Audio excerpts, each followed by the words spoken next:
ஒரு beautiful kaftan top எப்படி பண்ணுறது நான் குயிக்காக உங்களுக்கு நான் சொல்லித்தரேன். ரொம்ப ஈஸியாக சிம்பிளாக நம்ம பண்ணிடலாம்.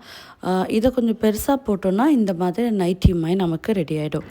ஸோ இந்த மாதிரி கஃப்தான் டாப் செய்கிறதுக்கு ஆப்டான ஃபேப்ரிக் ரயான், விஸ்கோஸ், காட்டன், நல்லா திக் காட்டனாக இருந்தால் நல்லாயிருக்கும். லென்த் வந்து 26 எடுத்திருக்கேன். அதை அப்படியே ஹாஃப் பண்ணி ஃப்ரண்ட்டுக்கும் பேக்வர்ட் 26 அதை வித்தில் ஒரு வாட்டி ஃபோல்ட் பண்ணி ஸ்கொயர் மாதிரி நம்ம இந்த மாதிரி ஃபேப்ரிக் எடுத்துக்கிறோம். இப்போது வந்து நம்ம ரெடி பண்ணி வச்சுருக்க பேட்டர்னை இந்த ஒன் ஃபோல்டில் வைக்கிறோம். ஒருவேளை உங்கள்கிட்ட பேட்டர்ன் இல்லைன்னா உங்களோட கமீஸோ இல்லை குர்த்தி டாப்போ நம்ம இங்கே அது பக்கத்தில் வச்சிடலாம்.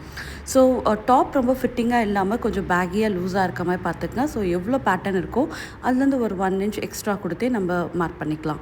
Back neck depth 2 inch, front neck depth 6 inch mark பண்ணியிருக்கேன். ஸோ ஒன்ஸ் அதை மார்க் பண்ண பிறகு பேக் ஓப்பன் பண்ணி ஃப்ரண்ட் நெக் எப்படி கட் பண்ணுறோம்.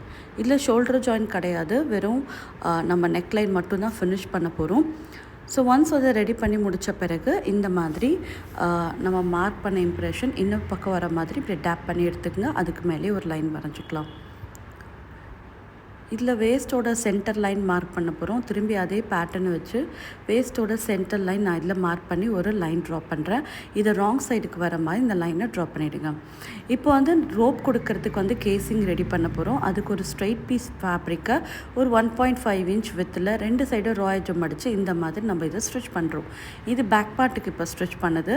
ஃப்ரண்ட் பார்ட்டுக்கு ரோப் சென்டரில் வர மாதிரி ஒரு கீ ஹோல் மாதிரி கொடுத்து இதை ஃபினிஷ் பண்ணுறோம். ஸோ ரொம்ப ஈஸியாக சிம்பிளாக ஒரு ஸ்கொயர் ஃபேப்ரிக்கில் நம்ம ரெடி பண்ணலாம்.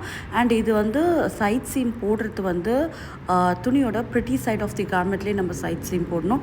நார்மலாக நம்ம வந்து சைட் ஃபிட்டிங் வந்து ராங் சைடில் பிடிப்போம். அந்த மாதிரி பிடிக்காமல் நம்ம ப்ரிட்டி சைடே பிடிக்கும்போது ரொம்ப ஈஸியாக சிம்பிளாக கஃப்தான் நமக்கு வீட்டிலேயே கிடச்சிரும்.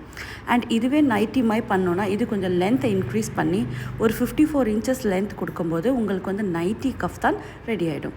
ஸோ இப்போது நம்ம வரைஞ்ச அந்த சீம் லைன் மேலே ஸ்டிச் பண்ணிவிட்டு ரோப்பை இன்சர்ட் பண்ணோன்னா ஒரு பர்ஃபெக்டான கஃப்தான் டாப் ரெடி.